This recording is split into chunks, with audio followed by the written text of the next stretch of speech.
چلیے ایک نیا مسئلہ ہے کہ مردوں کو کس طرح سے فائدہ پہنچتا ہے. تو مصنف فرماتے ہیں امام طحاوی وَفِي دُعَاءِ الْأَحْيَاءِ وَصَدَقَاتِهِمْ، زندہ لوگوں کی دعا اور ان کے صدقات.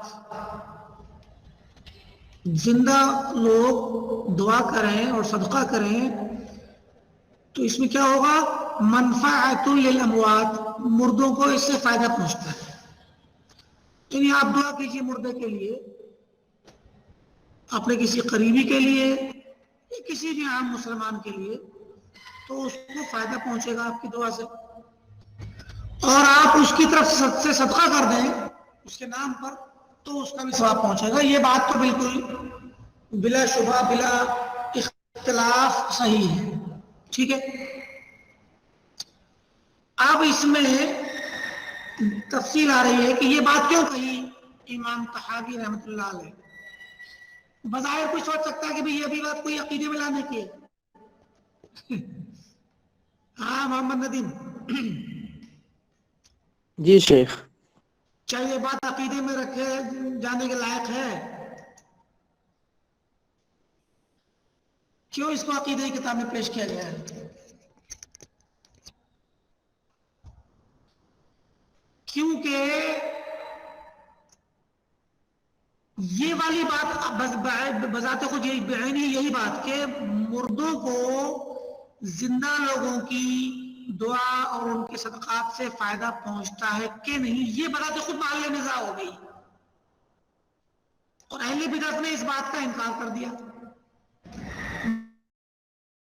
اس چیز کو بنا کر گیا یا اس کے بنانے کا سبب تھا، وہ خود اس کے اندر کسی نہ کسی وجہ سے شامل تھا. اور دوسری مطلب اس میں بھی اہل سنت کا اجماع ہے، اس کا سبب یہ بندہ ہے، مدرسہ بنا دیا، مسجد بنا دی، کچھ بھی ایسے کام کر دی جس سے لوگ زندہ لوگ استفادہ کر رہے ہیں. تو جو انسان اپنی کوشش سے اس کام کو کر گیا ہے، اس میں سبب بنا ہے، لہذا اس کو بھی اجر ملے گا مردے کو.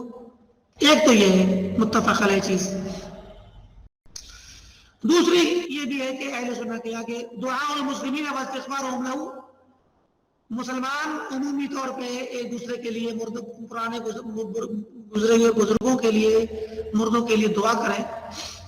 دعاء المسلمین واستغفارهم، اور وہ استغفار کریں، چاہے اس کی نماز جنازہ کے وقت میں، چاہے اس کے دفن کرتے وقت یا دفن کرنے کے بعد، یا بعد میں کبھی بھی. مسلمان اگر دعا کرتے ہیں عمومی مسلمانوں کے لیے تو ہر مردے کو، مسلمان مردے کو پہنچے گی یہ بات دعا، اور خصوصی تو اس خصوصی کو پہنچے گی. تو دعا اور استغفار، صدقہ اور حج، اس میں کوئی اختلاف نہیں ہے اہل سنت کے درمیان میں. صدقہ کیجیے آپ، اس کی طرف سے حج کیجیے. اعلیٰ ڈیزائن ہی میسر من طب الحج، باوجود اس کے کہ اتنی بات پر تو اتفاق ہے کہ صدقہ اور حج یہ بھی اس کو بھی ثواب ملے گا، لیکن اس بات میں اختلاف ہے کہ حج میں جو ثواب ملے گا تو کس چیز کا ملے گا. حج کے ثواب میں کس چیز کا ثواب ملے گا میت کو؟ تو محمد بن حسن شیبانی رحمۃ اللہ علیہ امام ابو حنیفہ کے شاگرد فرماتے ہیں کہ انما يصل المیت ثواب النفقہ والحج للحاج. یعنی ایک بندہ میت کی طرف سے حج کرنے گیا، تو جس بندے کو بھیجا گیا تو میت کے بچوں نے یا اس کے پوتے وغیرہ جو بھی بچے تھے، انہوں نے کسی کو حج بدل کرنے کے لیے پیسے اور خرچہ دیا کہ بھئی یہ 2-2.5 لاکھ روپے 3 لاکھ روپے پکڑو اور اتنے روپے کا جو ہے یہ حج بدل کا پیسہ ہے اور اس سے حج کر لو. سمجھے کہ نہیں؟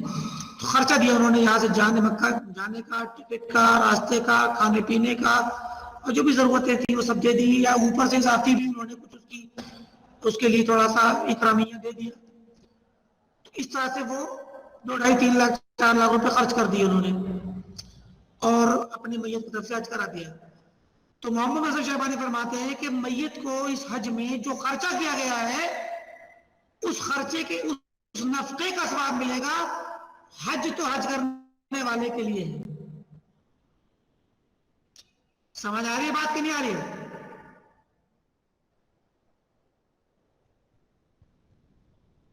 جی شیخ. وعند عامة العلماء، جبکہ عمومی علماء جمہور کا مذہب یہ ہے کہ ثواب الحج للمحجوج عنہ، حج کا ثواب بھی محجوج عنہ جس کی طرف سے حج کیا جا رہا ہے. حج ایک عبادت ہے، اس عبادت کا اپنا ثواب ہے اور اس عبادت تک پہنچنے کے لیے دوسرے خرچے ہیں، دوسری چیزیں ہیں. تو محمد حسن شیبانی کا یہ فرمانا کہ ثواب جو ہے وہ نفقے کا ملے گا، یعنی آپ نے ایک بندے کو مکہ بھیج دیا تو بھیجنے کا ثواب آپ کو ملے گا. رہی بات حج کی تو وہ حج خود کرے گا، اس کو خود کا ثواب ہے. یہ بات غلط ہے. نیت بھی تو وہ اسی کی طرف سے کرے گا نیابتاً. اللہم لبیک عن شبرمہ، شبرمہ کہا گیا. ایک بندے نے کہا نیت باندھتے وقت آ کے اللہم لبیک حجا عن شبرمہ، تو اللہ کے رسول نے پوچھا کہ شبرمہ کون ہے؟ تو بتایا کہ فلاں فلاں انسان جس کی طرف سے کر رہا ہوں میں. تو اب غیر کی طرف سے نیابت کرتے ہوئے، چاہے وہ زندہ ہو یا مردہ، زندہ میں وہ لوگ کوئی انسان جو آ نہیں سکتا، ضعیف، کمزور، بیمار، اور مردہ تو واضح ہے. تو شبرمہ جو ہے اس کا نام شبرمہ پڑ گیا، جانتے ہیں آپ لوگ کہ نہیں؟ حج بدل کا نام شبرمہ ہے. ہم لوگ مدینے میں تھے تو جو ہے حج بدل کبھی کے بار ہم لوگوں کو مل جاتا تھا، کوئی کہتا ہے وہی کر دیجیے، تو لوگ کہتے تھے کہ ہندی شبرمہ تبقاؤ. لوگ پوچھا آئندہ شبرمہ، کوئی شبرمہ ہو تو بتاؤ. لوگ کہتے ہیں میرے پاس شبرمہ ہے، آپ جائیں گے حج مکہ جائیں گے؟ مطلب میرے پاس حج بدل کی ایک رقم ہے یا پیسہ ہے یا آرڈر ہے، کسی کو حج بدل کرانا ہے تو اگر آپ حج بدل کر دیں یعنی شبرمہ، تو آپ کو کیا نام ہے بتائیے، ہم آپ کو دلا دیتے ہیں. تو یعنی جس کی طرف سے حج اس کے نام سے نیت کی جائے گی. جب نیت کسی کے نام سے ہو گئی تو عبادت تو اسی کی ہوگی، اسی کے نام میں درج ہوگی نا. ہاں مشاہد جی. تو عبادت جب جس کے نام میں درج ہوگی اسی کے نام میں ثواب ملے گا. ہاں رہی بات اس بندے کی جس نے کیا نام ہے شبرمہ کیا ہے، جس نے حج بدل کسی دوسرے کی طرف سے حج کیا ہے، تو اس کے لیے اتنا ہے کہ نیت پر ہے. اگر اس کی نیت میں یہ ہے کہ میں چلیے دوسرے انسان کے کام آ جاؤں، میں دوسرے کی طرف سے کر دوں تعاون، اور اس کے لیے اس کے حج کے فریضے کو ادا کرنے کا جذبہ ہے اس کی طرح اس کے دل میں، تو اس کو اس کے حج کے ثواب کے برابر ثواب ملے گا، کیونکہ یہ بذات خود سبب ہے میت کو ثواب پہنچنے کا. اب یہ میت کو حج کا ثواب پہنچا تو کس کی وجہ سے پہنچا؟ اس کی وجہ سے پہنچا اور اس کے بچوں کی وجہ سے پہنچا. ایک ہی ثواب کے 3 اجر ملیں گے. ایک تو میت کے بچے جنہوں نے پیسہ دیا ان کو نفقے کا اور حج کا ثواب ملے گا. دوسرا میت کو ملے گا اس لیے کہ اس کی طرف سے حج ہو گیا. تیسرا حج کرنے والے کو ملے گا اتنا ہی ثواب حج کرنے کی وجہ سے، اگرچہ اگر اس کے دل کے اندر یہ دینی نیک جذبہ ہو تعاون کا اور کسی کی طرف سے حج کر دینے کا. لیکن ایک آدمی اگر سوچے نہیں مجھے کیا ہے، مجھے نہیں، مطلب مجھے تو پیسہ چاہیے، کوئی بات نہیں میں چلا جاؤں گا، مجھے اور بھی کام ہو جائیں گے حج میں، تو پیسہ دے دو. وہ پیسے ہی کے لیے چاہ رہا ہے تو پھر اس کو پیسہ ملے گا، حج ثواب نہیں ملے گا. ٹھیک ہے. وہ صحیح اور صحیح بات یہ ہے کہ حج موجودوں کے لیے ہی ہے، ثواب کا جو صدقہ ہے اس کی کیا نام ہے بچوں نے کیا ہے نفقے کا اس کا بھی اجر ہے، اور حج کی عبادت کا اجر بھی اسی کو ملے گا. رہی بات اس بندے کی تو اس کو اس کی نیت کے حساب سے. تو یہ اتنے پہ تو اتفاق ہے. واختلف فی العبادات البدنیہ، ان عبادات کے بارے میں اختلاف ہے جو بدن سے کی جاتی ہیں، کالصوم والصلاۃ وقراءۃ القرآن والذکر. ان میں اہل سنت کے علماء میں اور فرق میں اختلاف ہے. فذهب ابو حنیفہ واحمد وجمهور السلف الى وصولها. امام ابو حنیفہ و احمد وغیرہ کا مذہب ہے کہ آپ میت کی طرف سے نماز پڑھیں تو اس کو اجر ملے گا، روزہ رکھیں تو بھی اجر ملے گا، قرآن پڑھیں تو بھی اجر ملے گا، ذکر بھی کر دیں اس کے نام سے تسبیح پڑھ دیں 100 مرتبہ کچھ بھی تو بھی اس کا اجر ملے گا، بشرطے کی نیت کر لیجیے اس کے لیے. احناف کے یہاں بریلویوں دیوبندیوں کے یہاں یہ چیز بہت زیادہ مسلمات میں سے ہے، اس پر بہت عمل بھی ہے، اور بہت زیادہ قرآن خوانی وغیرہ جو کرائی جاتی ہے وہ سب اسی باب سے ہے. سمجھے کہ نہیں؟ صلاۃ نماز پڑھ دیتے ہیں لوگ میت کی طرف سے، روزہ رکھتے ہیں اس کی طرف سے، تو یہ عام ہے ان کے یہاں، کیونکہ ان کے مذہب میں یہ چیز اجازت ہے. والمشہور من مذهب الشافعی و مالک عدم الوصول. امام شافعی امام مالک کا جو مشہور مذہب ہے وہ یہ کہ نہیں، بدنی عبادت کا ثواب نہیں پہنچے گا. ہمارا مسئلہ کیا مشائخ؟ نہیں پہنچتا ہے. ہمارا مسلک الگ سے کچھ نہیں ہے. امام شافعی امام مالک کا مذہب ہی ہمارا مسلک ہے. لیکن روزے کے تعلق سے شیخ امام ابو حنیفہ روزے کا مسئلہ ایک وہ بھی کیا نام ہے ایک خاص شکل کے لیے ہے، ہر روزے کے لیے نہیں ہے. ابھی آئے گی ادلہ آئیں گی تب اس کے بعد دیکھنے کے بعد بات کیجیے گا، ٹھیک ہے. وذهب بعض اهل البدع من الكلام، بعض اہل بدع یہاں پر مسئلہ آ رہا ہے ان کا جس کی وجہ سے امام طحاوی نے مسئلہ اٹھایا ہے. بعض اہل بدعت من اہل الکلام، اہل کلام کے معتزلہ جہمیہ جو بالکل خالص قسم کے اہل کلام ہے، ان کا مطلب بعض مطلب سب کا نہیں، ان میں سے بعض اہل بدعت کا یہ مسئلہ ہے، ان کے بعض علماء کا الى عدم وصول شيء البتہ، کوئی چیز نہیں پہنچے گی میت کو، کچھ بھی نہیں، نہ دعا نہ استغفار نہ صدقہ نہ حج نہ نماز نہ روزہ، کچھ نہیں، مکمل ان کا کہا کہ نہ دعا ولا غیرہ، کچھ نہیں. یہی وجہ ہے کہ اس کی وجہ سے یہ مسئلہ عقیدے کی کتاب میں آیا کہ اہل سنت نے بعض اہل بدعت نے عمومی طور پہ انکار کر دیا اور یہ ان کا شعار بن گیا. تو اہل بدعت کے خلاف اہل سنت کہ علماء باقاعدہ اہل بدعت کے خلاف اپنی بات کہہ کر کے لوگوں کو باور کراتے تھے کہ یہ آپ کا مسلک ہے، ان کا نہیں، ان کا مسلک غلط ہے اور آپ کا مسلک یہ ہے. گرچہ وہ مسئلہ فقہی کیوں نہ ہو لیکن عقیدے کے طور پر باقاعدہ یاد کرایا جاتا تھا. کہتے ہیں قول مردود بالکتاب والسنت، ان کا قول مردود ہے کتاب و سنت سے، لیکن انہوں نے استدلال کیا لیکن استدلال بالمتشابہ من قولی، بعض متشابہ آیات سے انہوں نے استدلال کیا ہے، جیسے کہ وَلَيْسَ لِلْإِنسَانِ إِلَّا مَا سَعَىٰ، لَيْسَ لِلْإِنسَانِ إِلَّا مَا سَعَىٰ. جب آپ یہ کہیں گے اور آگے پیچھے کچھ نہیں دیکھیں گے تو ظاہر ہے کہ بندہ آپ دعا کریں میت کے تو آپ کو لگے گا کہ ہمیں دعا سے کیا فائدہ، اس نے تو کوئی کوشش کی نہیں، میرے صدقے سے میرے حج سے کیا فائدہ، اس کی تھوڑی کوشش ہے. پھر وَلَا تُجْزَوْنَ إِلَّا مَا كُنتُمْ تَعْمَلُونَ، تمہیں جب جزا اسی کا ملے گا جو تم عمل کرتے تھے، تو جو تم عمل نہیں کرتے تو اس کو کیوں ملے گا؟ میت نے جو کام نہیں کیا اس کا جزا اس کو کیوں ملے گا؟ بلکہ اگر دیکھا جائے عقلی طور پہ تو یہ بات بہت طاقتور ہے کہ جو کام آپ نے نہیں کیا آپ کو اس کا بدلہ کیوں ملے گا؟ ویسے ہی جیسے کہ جو گناہ آپ نے نہیں کیا اس کی سزا نہیں ملے گی آپ کو. اگر آپ کا نام لے کے کوئی انسان شراب پیے تو آپ کے نام پہ کسی کو قتل کر دے، آپ کے نام پہ کوئی چوری ڈاکہ زنی کچھ فساد کے لفظ کرے یا کسی میت کے نام پہ کرے تو کیا ہو؟ جس کے نام پہ کرے وہ گنہگار ہوگا. یہ اور بات ہے کہ وہ نئی اس کے نام کی آئی ڈی بنا لے اور اس کے نام کوئی استعمال کرے آج کل سائبر کرائم کے اندر، تو پھر ممکن ہے اس کے نام کو استعمال کیا جائے، لیکن وہ تو پھر ایک تمویل اور دھوکہ ہے. لیکن سزا جب حقائق سامنے آئیں گے تو گناہگار وہی ہوگا جس نے کرائم کیا ہے، وہ نہیں جس کا نام لیا گیا ہے.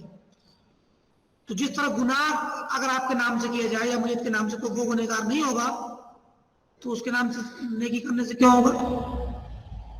اور قرآن کہتا ہے کہ وَلَا تُجْزَوْنَ إِلَّا مَا كُنتُمْ تَعْمَلُونَ فَمَا لَهَا مَا كَسَبَتْ وَعَلَيْهَا مَا اكْتَسَبَتْ. اس کو وہی ملے گا جو اس نے کمایا، اور وہی اس کے اوپر چڑھے گا جو اس نے کمایا، اس کے خلاف رہے گا. تو اب جو کمایا وہی تو آپ کے لیے آپ کے خلاف ہے، جو آپ نے نہیں کمایا وہ کیوں ملے گا آپ کو؟ یہ بات اس اعتبار سے دیکھا جائے تو عقلی طور پہ صحیح لگتی ہے، اور یہی چیز اہل بدعت کے سامنے تھی. لیکن یہ لوگ قرآن سے دلیل لینے کے بجائے پہلے نمبر اپنی عقلوں سے فیصلہ کرتے ہیں. پہلے عقل میں آ گیا، اس کے بعد دیکھا قرآن سے بھی دلیل مل نظر آ رہی تو لے لی تائید میں. کیونکہ اہل سنت کو تو قرآن سے، عوام الناس کو کیا علماء کو قرآن کی آیت سے تھوڑا سکون ہو جائے گا. تو بات یہ ہے کہ بھائی دوسری جگہ میں قرآن میں ہمیں کہا کہ والذین جاؤوا من بعدہم یقولون ربنا اغفر لنا ولاخواننا الذین سبقونا بالایمان، یہ بھی تو سکھایا ہے. جی اللہ کے نبی صلی اللہ علیہ وسلم نے بھی ہمیں سکھلایا ہے. تو پھر ایسی صورت میں آپ بعض آیات کو پکڑیں اور بعض کو چھوڑ دیں تو یہ تو آپ کے کجروی اور اہل الاہواء ہونے کی دلیل ہے. وَقَتَبَتْ عَنِ النَّبِيِّ صلی اللہ علیہ وسلم قَالَ إِذَا مَاتَ ابْنُ آدَمَ انْقَطَعَ عَمَلُهُ إِلَّا مِنْ ثَلَاثٍ. یہ دلیل انہی لوگوں کی ہے، بدعتیوں نے اس سے دلیل لی ہے. بدعتی لوگوں نے اس حدیث سے استدلال لیا ہے. کہتے ہیں کہ جو ہے حدیث میں آتا ہے کہ اللہ کے نبی نے فرمایا کہ ابن آدم جب مر جاتا ہے تو اس کا عمل منقطع ہو جاتا ہے مگر 3 سے: صدقہ جاریہ اور ولد صالح يدعو له اور علم ينتفع به من بعده. جو مشہور حدیث ہے. فاخبر، اہل بدعت کہتے ہیں کہ اللہ کے نبی نے خبر دی انہو کہ وہ یعنی میت انما ينتفع صرف اور صرف استفادہ کرتا ہے، فائدہ حاصل کرتا ہے بما كان تسبب فيه في الحیات، انہی چیزوں سے جن کا وہ سبب بنا ہو زندگی میں. وما لم يكن تسبب فيه في الحیات فهو منقطع عنه، اور جس چیز کا وہ سبب نہیں بنا وہ چیز اس سے منقطع ہے. اب دیکھیے صدقہ جاریہ اسی نے کیا تھا تو جب تک جاری ہے تب تک اسے ثواب ملتا رہے گا. ولد صالح اسی کا تو ہے، بیٹا بھی اسی کا ہے، پالا بھی اسی نے ہے، نیک تربیت بھی اسی نے کی ہے، تو وہ سبب ہے بچے کے نیک ہونے میں، تو اس کو ثواب ملے گا. علم انتفاع بھی اس نے علم چھوڑا ہوا ہے، اس علم سے لوگ فائدہ اٹھائیں تو ثواب ملے گا. تو یہ جو ہے یہ حدیث میں 3 باتیں جو آئی ہیں وہ یہ طے کر رہی ہے کہ صرف انہی چیزوں کا ثواب ملے گا جو کام میت کر کے گیا ہے، جن کو اس نے کچھ نہیں کیا، جن میں اس کا کوئی سبب دخل نہیں ہے، اس میں سے نہیں ملے گا. گویا اہل بدعت نے جس چیز کا انکار کیا ہے وہ اصل میں اگر ہے تو وہ یہی ہے کہ جن چیزوں کا میت کے زندگی کے وقت میں کوئی عمل دخل نہیں تھا تو مرنے کے بعد ان چیزوں سے اس کو ثواب نہیں ملے گا. یہ ان لوگوں کا استدلال ہے. استدلال زبردست ہے. زبردست ہے، بھی آگے آئے گا تو اس کو دیکھ لیجیے گا. وَسَدَلَ الْمُقْتَصِرُونَ عَلَىٰ غُسُلِ الْعِبَادَةِ تَدْخُلُ النِّيَابَةَ كَالصَّدَقَةِ وَالْحَجِّ. اب امام شافعی، امام مالک وغیرہ نے یہ استدلال کیا ہے، جو لوگ کہتے ہیں مختصرون، جنہوں نے اقتصار کیا، اکتفا کیا اس مسئلے میں علی وصول العبادات، ان عبادات کے پہنچنے پر اکتفا کیا، الذی تدخل النیابہ، جن میں نیابت داخل ہوتی ہے. زندگی میں بھی نیابت داخل ہو جاتی ہے، صدقہ آپ خود کریں یا کسی دوسرے سے کروا دیں ہو جائے گا. حج بھی بندہ زندگی میں اگر اتنا کمزور اور بیمار ہے کہ وہ نہیں جا سکتا مکہ تک تو وہ کسی دوسرے انسان کو بھیج دے تو جن میں نیابت چل جاتی ہے ان پر جن لوگوں نے اتفاق کیا یہ ہمارا مسلک اور امام شافعی امام مالک کا مسلک ہے، ان کی بات کہہ رہے ہیں کہ ان لوگوں نے استدلال کیا ہے اپنے اس مسلک پر اور بقیہ چیزوں کے انکار کرنے پر بأن النوع الذي لا تدخله النيابة بحال، کہ وہ انواع عبادات کی وہ نوع جن میں کسی بھی حال میں نیابت داخل نہیں ہو سکتی، جیسے کہ اسلام لانا، کلمہ پڑھنا، صلاۃ ادا کرنا، صوم روزہ رکھنا، قرآن پڑھنا، تو اس سے تو ان کو انہوں نے نہیں مانا ہے امام شافعی مالک نے اور ہم لوگوں نے، تو کہتے ہیں کہ جن عبادات جیسے ان عبادات میں نیابت داخل نہیں ہوتی، ان مذہب کا مسئلہ کیا ہے؟ یختص ثوابہ بفاعلہ لا یتعدی، جن عبادات میں نیابت داخل نہیں ہوتی ان عبادات کا ثواب فاعل عبادات تک مخصوص رہتا ہے، اس سے باہر آگے متعدی نہیں ہوتا۔ تو جب ایسی عبادات کا ثواب متعدی نہیں ہوتا ہے تو جو کرے گا اسی کو ملے گا اجر، دوسرے کو نہیں ملے گا۔ تو اگر آپ نے کیا میت کی طرف سے تو آپ کو ملے گا، میت کو پہنچے گا ہی نہیں، کیونکہ ان عبادات میں نیابت نہیں ہے، تو ان کا ثواب صرف فاعل پر مقتصر اور مختص ہوگا، باہر نہیں جائے گا۔ بات سمجھ آ رہی ہے؟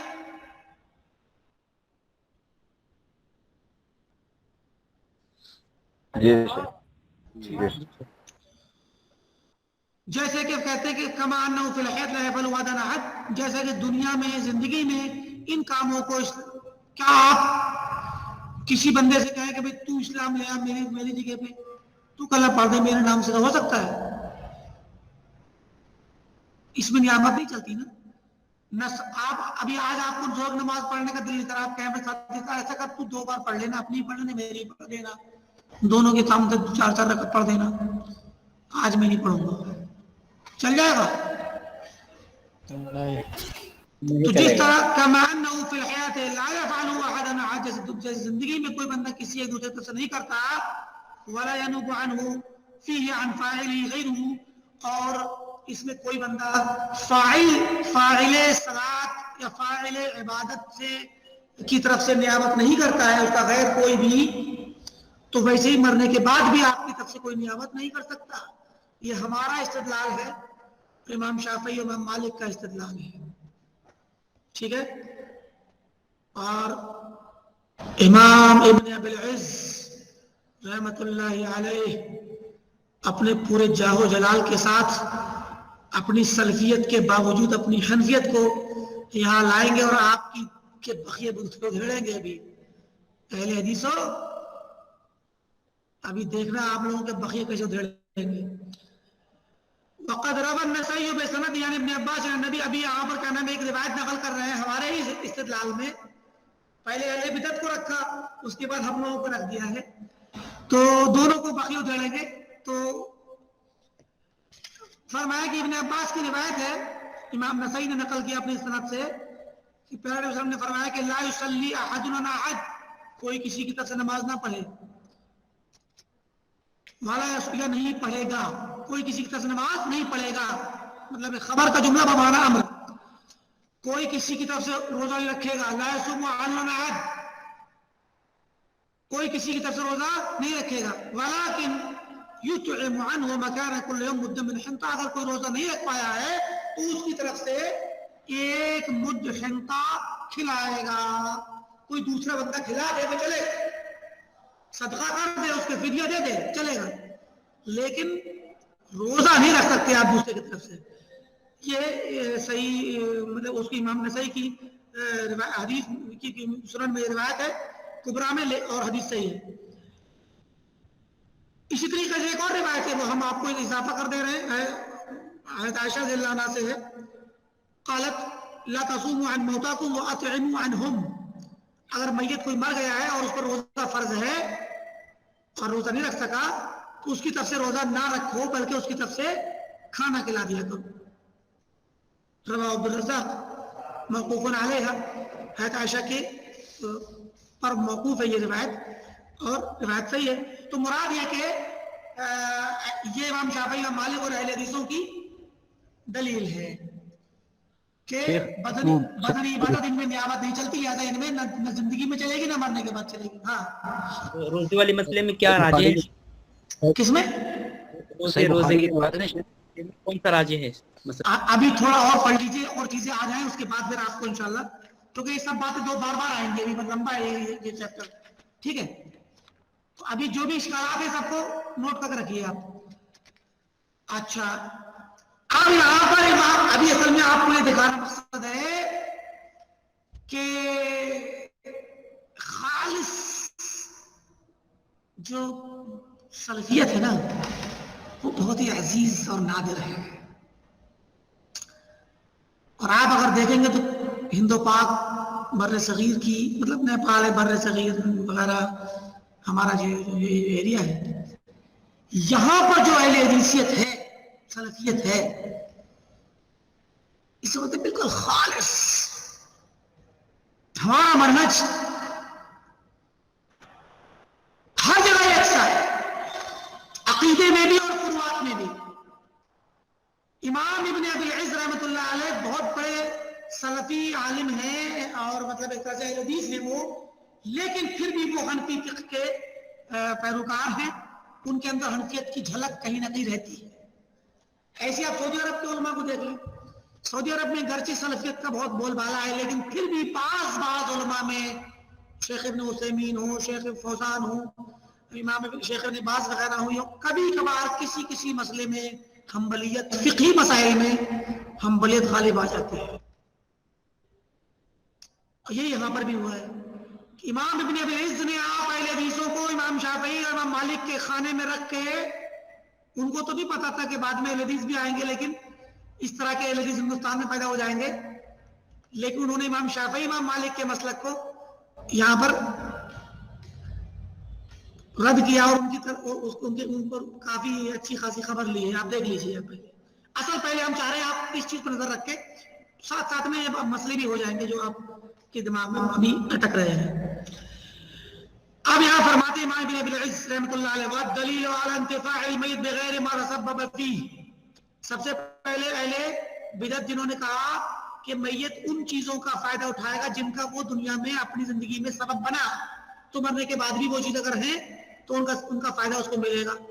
یہ پیچھے گزرا نا صابر الاسلام، بدعتیوں کی یہ بات گزری اور انہوں نے خود اذا مات ابن آدم انقطع عملہ سے بدعتیوں نے استدلال کیا ہے کہ صرف انہی چیزوں کا فائدہ ملے گا میت کو جن کا وہ خود سبب بنا. تو یہاں دلیل دے رہے ہیں، سب سے پہلے ان پر کر رہے ہیں کہ والدلیل علی انتفاع المیت بغیر ما تسبب فیہ، کہ اس بات کی دلیل کہ میت کو ان چیزوں کا بھی فائدہ ملے گا جن کا وہ سبب نہیں ہے. الکتاب والسنہ والاجماع والقیاس الصحیح، چاروں طریقے سے دلیل دی گئی. نمبر 1 الکتاب، یہ تو ہم ابھی آپ کو پیچھے بیان کر چکے، اشارہ کر چکے. والذین قوله تعالی والذین جاءوا من بعدهم یقولون ربنا اغفر لنا ولاخواننا الذین سبقونا بالایمان. یہ آیت بذات خود اس بات کی دلیل ہے کہ بعد کے لوگ اپنے سے گزرے ہوئے لوگوں کی لیے دعا اور استغفار کریں. فاثنى عليهم باستغفارهم للمؤمنين قبلهم، تو اللہ تعالیٰ نے ان لوگوں کو جو بعد میں آئے ان پر ثنا اور ان کی تعریف کی ان کے استغفار کرنے کی وجہ سے اپنے سے پہلے کے مومنین کے حق میں. فدل على انتفاعهم باستغفار الاحیاء، تو یہ روایت یہ آیت بذات خود دلیل ہے اس بات کی کہ پہلے والے مومنین جن کے لیے استغفار کیا جا رہا ہے، یعنی مردے جن کو وفات شدگان جو ہیں، وہ لوگ زندہ لوگوں کی دعا سے استفادہ اور انتفاع کرتے ہیں. وقد دل على انتفاع المیت بالدعاء، تو یہ تو ہو گیا استغفار کا، اور دعا سے استفادہ کرنے کا. دعا اس بات پر دلالت کرتا ہے اجماع الامہ، امت کا اجماع، على الدعاء له في صلاۃ الجنازہ، کہ بھی صلاۃ جنازہ آپ پڑھتے ہیں میت کے لیے تو صلاۃ جنازہ میں جو دعا کرتے ہیں اس دعا سے وہ بندہ مستفید ہوتا ہے. پوری امت کا اجماع اس بات پر. وَلَدَعِيتُ الَّذِي وَرَدَتْ بِهَا السُّنَّةُ فِي صَلَاةِ الْجَنَازَةِ مُسْتَفِيضَةٌ، وہ دعائیں جو صلاۃ جنازہ کے بارے میں آئی بہت ہیں اور مشہور ہیں. وَقَدَ الدُّعَاءُ لَهُ بَعْدَ الدَّفْنِ، دفن کے بعد بھی دعا کی جاتی ہے، اس کی اس پر بھی روایت آئی ہوئی ہے. ففي سنن ابي داود من حديث عثمان بن عفان رضي الله عنه قال كان النبي صلى الله عليه وسلم اذا فرغ من دفن الميت وقف عليه حضرت عثمان فرماتے ہیں کہ اللہ علیہ وسلم جب میت کو دفن کر دیتے تو اس کے پاس کھڑے ہوتے، ٹھہرتے تھوڑی دیر، فقال، اور کہتے استغفروا لاخیکم، اپنے بھائی کے لیے استغفار کرو، واسألوا له التثبیت، اور ثابت قدمی، پائیداری اور ثبات، اس کا پیر نہ پھسلے، وہ امتحان میں کامیاب ہو جائے، اس کے لیے اس تثبیت کا سوال کرو۔ فَإِنَّهُ الْآنَ يُسْأَلُ، کیونکہ اب اس سے سوال کیا جا رہا ہے یا سوال کیا جائے گا۔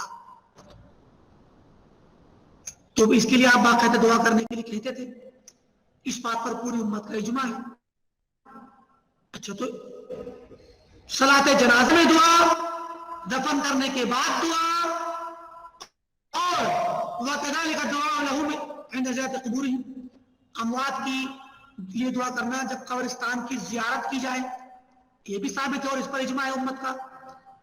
كما في صحيح مسلم من حديث بريدة بن الحصيب رضي الله عنه قال كان رسول الله صلى الله عليه وسلم يعلمهم، صحیح مسلم کی روایت ہے، بريدة بن الحصيب فرماتے ہیں کہ اللہ کے رسول صلی اللہ علیہ وسلم صحابہ کرام کو سکھایا کرتے تھے، اذا خرجوا الى المقابر، جب وہ قبرستان کی طرف نکلیں، کہیں السلام علیکم ورحمۃ اللہ من المؤمنین والمسلمین، سلام پڑھنا، وَإِنَّا إِنْ شَاءَ اللَّهُ بِكُمْ لَلَاحِقُونَ، بعض باتوں میں لا لاحقون بھی ہے تو کوئی بات نہیں، لاحقون، نسأل اللہ لنا ولکم العافیہ، سلام بھیجا اور عافیت کی دعا کی۔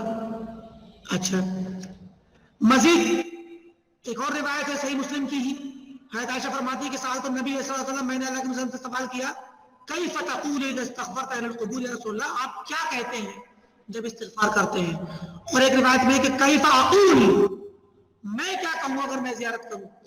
آپ نے فرمایا قولی، تم کہو السلام علی اہل الدیار من المؤمنین والمسلمین، سلام کرو، یرحم اللہ المستقدمین منا والمستاخرین، اللہ تعالی ہم میں جو پہلے چلے گئے اور جو بعد میں آنے والے ہیں ان پر رحم کرے، یہ بھی دعا ہے۔ وَإِنَّا إِنْ شَاءَ اللَّهُ بِكُمْ لَلَاحِقُونَ، ہم بھی تمہارے پیچھے آنے والے ہیں۔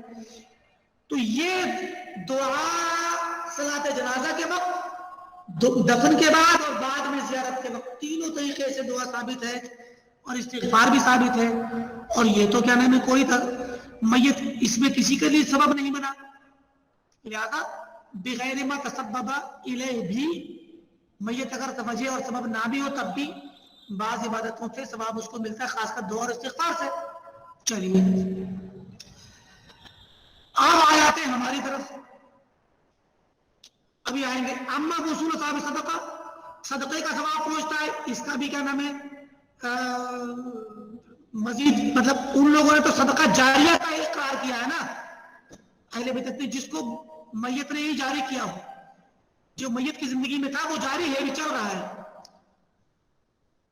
لیکن الگ سے صدقہ کرنے کا انہوں نے انکار کیا ہے، اس پر دلیل دے رہے ہیں کہ صدقے کے ثواب پہنچنے کی بات صحیح ہے۔ ان کی روایت ہے، عائشہ فرماتی ہے ان رجل نطق ان وسلم، ایک آدمی آیا اللہ کے وسلم کے پاس، فقال یا رسول اللہ ان امی افرطت نفسها، کہ میری ماں کی اچانک وفات ہو گئی، ولم توصی، اس نے کوئی وصیت نہیں کی، کر نہیں پائی، واظنها لو تکلمت تصدقت، میرا پورا یقین ہے مجھے کہ اگر وہ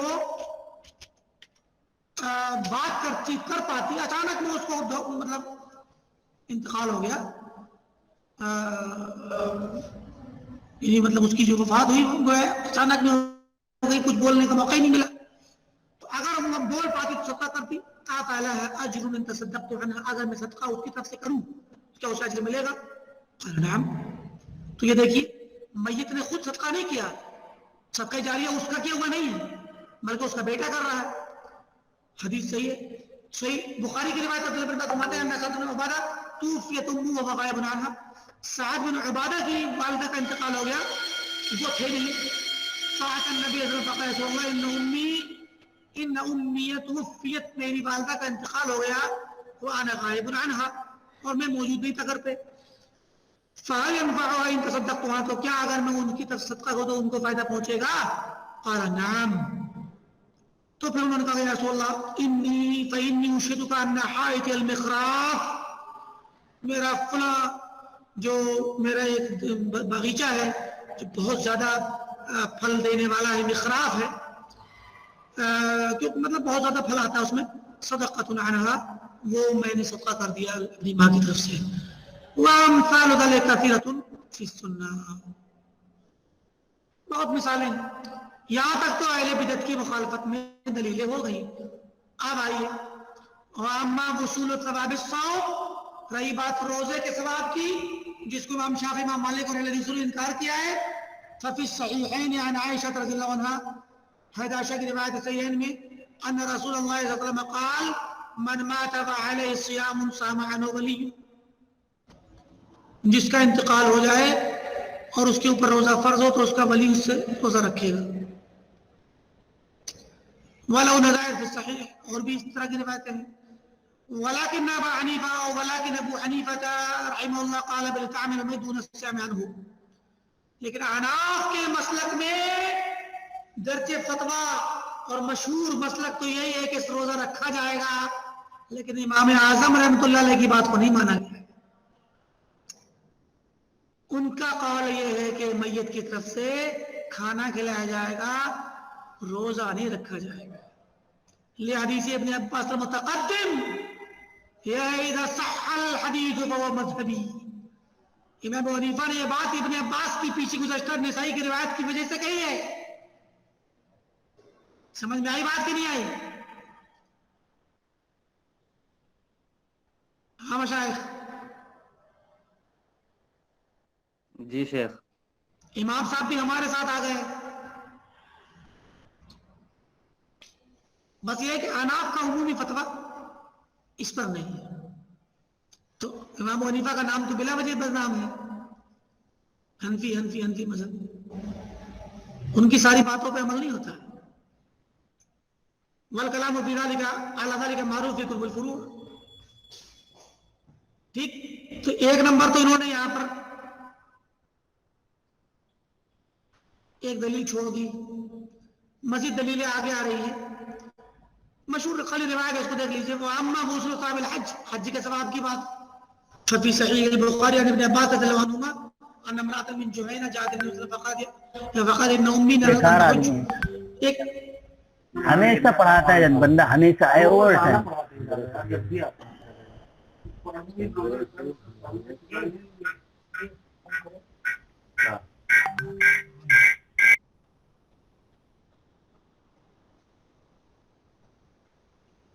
جوہینہ کی ایک عورت آئی اللہ کے نبی کے پاس. اس نے کہا یا رسول اللہ میری ماں نے نذر مانی تھی کہ میں حج کروں اس کی طرف سے. انہوں نے خود کرنے کی، لیکن فلم توجد ماتت، حج نہیں کر پائی، انتقال کر گئی. افاحج عنها قال نعم حجی عنها، حج کرو. ارأیت لو کان علی امک دین فکنت قاضیتہ، کیا تمہارا خیال اگر تمہاری ماں کے اوپر کوئی دین اور قرضہ ہوتا